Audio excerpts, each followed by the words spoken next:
Alejandro Cortés tenía todo, absolutamente todo lo que el mundo considera éxito.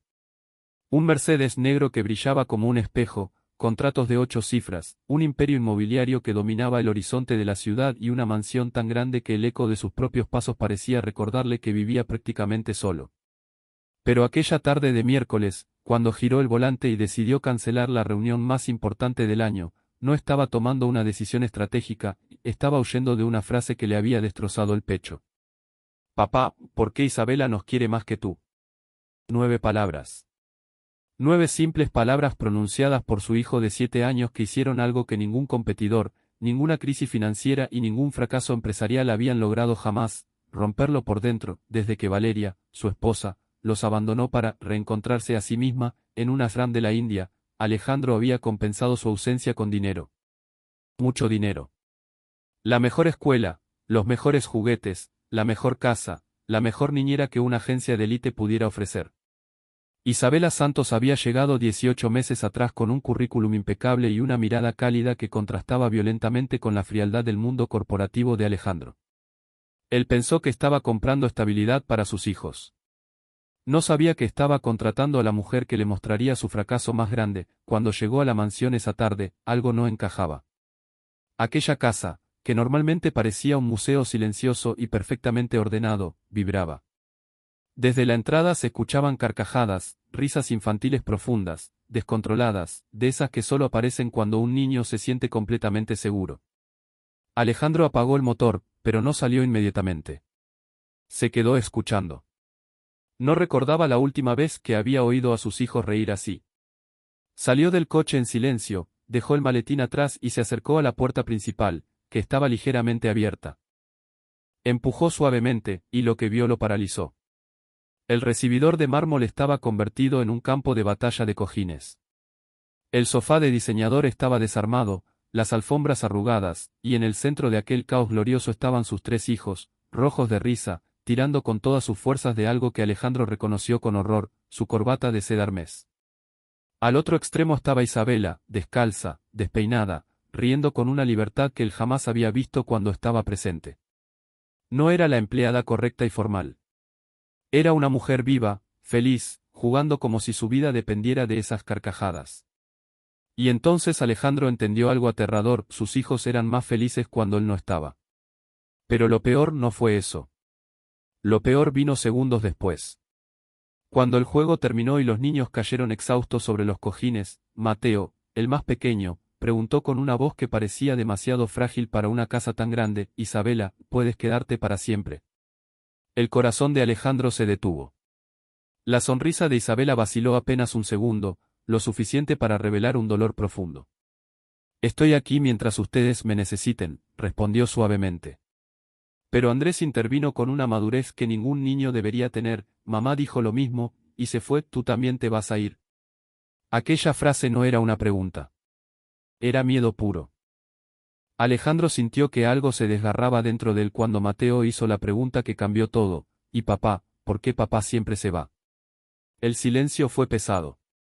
Isabela eligió cada palabra con cuidado, sabiendo que estaba hablando del hombre que le pagaba el salario. Su papá los ama mucho, dijo finalmente. Trabaja para darles lo mejor. Entonces Andrés pronunció 6 palabras que valían más que cualquier contrato millonario: nosotros solo lo queremos a él. No querían la mansión. No querían el Mercedes. No querían juguetes importados. Querían a su padre. Y Alejandro estaba escondido detrás de una puerta escuchando cómo sus propios hijos lo extrañaban en voz alta. Pero el golpe final aún no había llegado. Cuando Nicolás confesó que a veces imaginaba que Isabela era su mamá de verdad, la tensión en el cuerpo de ella fue visible. Y entonces reveló el secreto que Alejandro jamás se había tomado el tiempo de descubrir. Tuve una hija, se llamaba Sofía. Pasado. No, tengo. Tuve. La palabra cayó como una bomba silenciosa.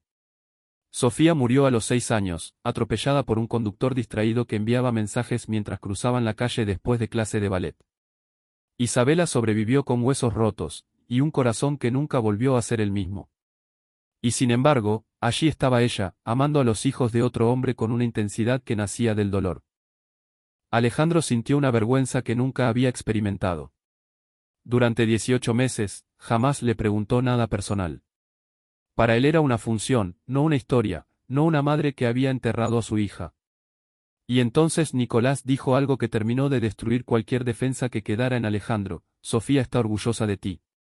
Isabela comenzó a llorar abiertamente. Y Alejandro también. Cuando finalmente entró y dijo hola, su voz no sonó como la de un CEO acostumbrado a mandar. Sonó como la de un hombre que había entendido que estaba a punto de perder lo único que realmente importaba. Mateo corrió a abrazarlo. Nicolás y Andrés se acercaron más despacio, como si el corazón les dijera que no se ilusionaran demasiado. Esa cautela fue el reflejo más doloroso de su ausencia. Esa noche, en la cocina, Alejandro admitió algo que jamás había dicho en una sala de juntas: no sé cómo hacer esto. No sabía jugar. No sabía cocinar con ellos. No sabía ser parte de ese mundo cálido que Isabela había construido. Nicolás le enseñó a formar albóndigas. Mateo le pidió que se quitara el saco caro para no ensuciarlo. Andrés corrigió sus errores con paciencia. Y en medio de manos llenas de carne y risas, Alejandro entendió que estaba aprendiendo a ser padre desde cero. Al día siguiente llegó la verdadera prueba. $40 millones en juego. Inversionistas esperando. Su vicepresidente rogándole que fuera a la oficina. Alejandro casi dijo que sí. Casi volvió a ser el hombre de siempre.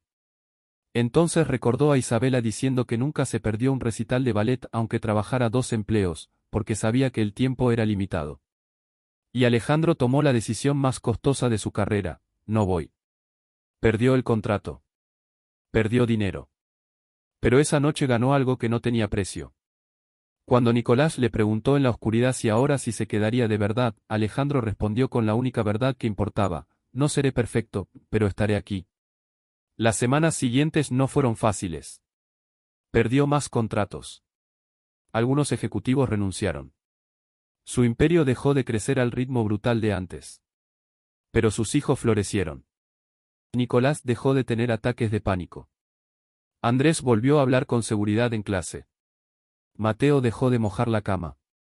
Alejandro comprendió que el éxito real no era construir edificios, sino reconstruir corazones. 3 meses después, frente a una sala llena de empresarios que lo admiraban por su fortuna, Alejandro anunció la creación de la Fundación Sofía Mendoza, con una donación de $10 millones para apoyar a padres que habían olvidado lo que realmente importa. No fue un gesto publicitario. Fue una declaración de redención. Y esa noche, cuando Nicolás le dijo: eres el mejor papá del mundo ahora, porque no eres perfecto, pero estás aquí, Alejandro supo que el hombre que había sido había muerto definitivamente. Porque al final, los contratos pueden recuperarse. El dinero puede volver. La reputación puede reconstruirse. Pero la infancia nunca regresa. Y Alejandro Cortés entendió demasiado cerca del abismo que la mayor fortuna que un hombre puede ofrecer no es su riqueza, sino su presencia.